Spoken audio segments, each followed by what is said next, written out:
But some other papers are saying 18, so it might be more. Kate, who supported Kate, so that everyone can right. have a better that sounds quite like the Kate Forbes agenda, society. doesn't it? Increasing wealth. We've got to make sure that... What about the non-green industries? What about the SMEs who are out there, the real wealth creators? Sure, but you haven't made your decision yet, and when you do make your decision, it'll be a fait accompli, because MSPs won't get a chance to debate it. To people on the deposit return scheme. Do you expect, because we still don't know what size a company has to be given a pass on this thing, Mr Gray. It has the potential to increase recycling rates for the products that we're looking to bring in from 50 to 90%. No, sure, but our one is in a mess at the moment, and we don't know where we're going with it. It's due to start in the middle of August. It's an incredibly complex scheme. It's something that takes time to introduce.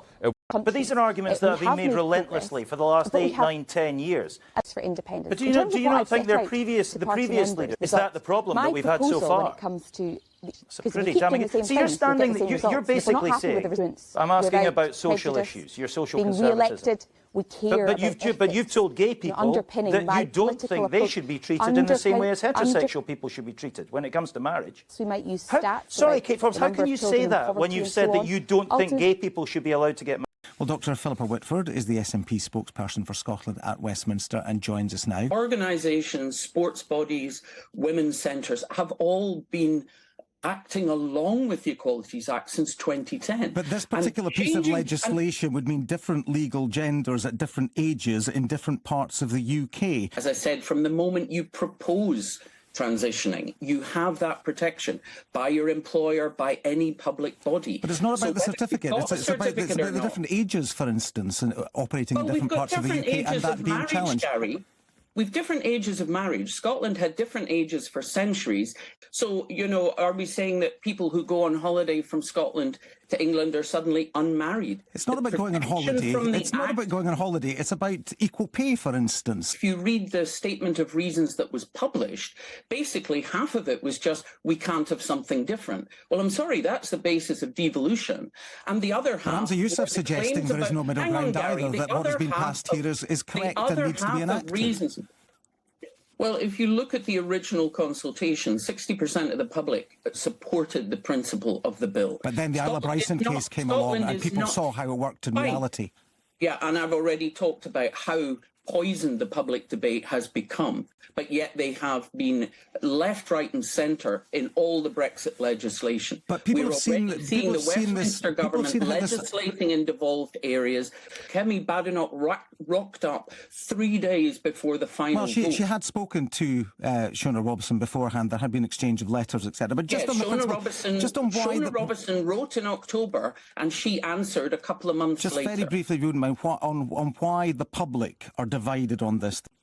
The Isla Bryson case happened under the current legislation, not under the new legislation. But under the new legislation, someone in Isla Bryson's position would be able to self-declare after 3 months. I'm asking you, in principle, do you agree with that? Philippa Whitford, MP, thank you very much for your time this morning. Ian Blackford MP is with us now. Good morning to you.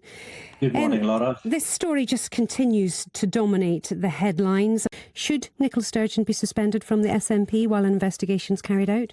Has been elected to the Scottish Parliament in 1999, led us as First Minister, and I'm, for one, are proud of what she's achieved. And yet the leaked video at the weekend shows she knew and she was clear as to what was going on. That will happen this year as well, by the way. By whom?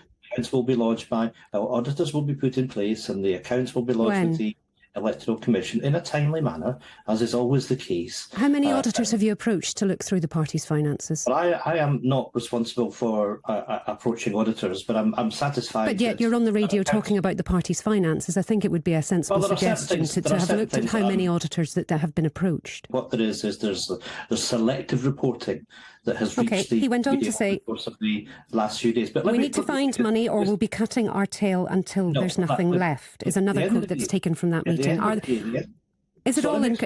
all of these quotes incorrect? I can tell you that she's focused on serving the interests of her constituents. Is she at least becoming a distraction to what should be happening as Hamza Yousaf returns to Parliament? And yet, so much attention to detail there, but no attention to detail perhaps when it came to falling numbers of party members and the finances. I want to look at the finances.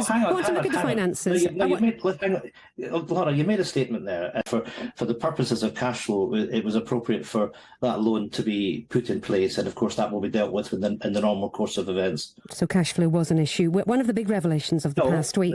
The SNP Westminster Group will submit its accounts under the normal circumstances by the time required, and there is no reason... That deadline is May the 31st this year. If the party's accounts don't have an auditor's certificate, they will lose out on what's known as short money. I'm explaining this for the audience, Mr Blackford.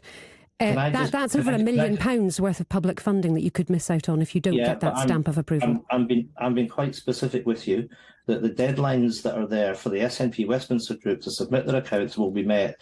Ian Blackford, thank you very much indeed for your time this morning.